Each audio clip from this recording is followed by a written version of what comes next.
So there I am, laying on the side of the road, watching my van become engulfed in flames, and there in the front windshield is my 6-month-old wolf dog puppy that was trapped inside the van, and there's fire going up over him. He's got this little pocket of air that he's still in, and you can see the flames coming over him, and he's pawing at the windshield trying to get out.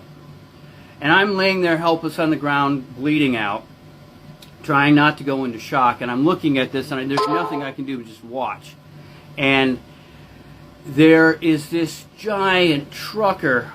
He must have been at least 350 pounds, and he was taking that semi-truck fire extinguisher. Those are huge fire extinguishers, and he's trying to batter a hole in this burning van that could explode at any minute to save this puppy.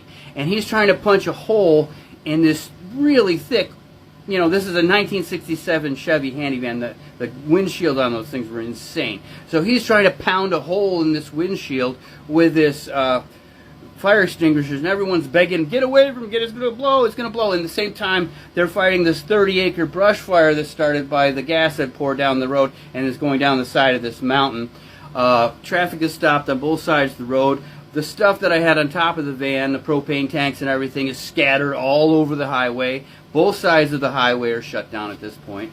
I'm laying there, and finally the guy goes and gets a hole big enough, and the little puppy, my puppy, Trevor, calls out, and he comes running over to me where I'm laying, and he just sits there, and he needed to pee before all this happened, so he just sits there, and there's like a little puppy fountain right there, just sitting there peeing, and his little singed ears are there, and he's licking my nose.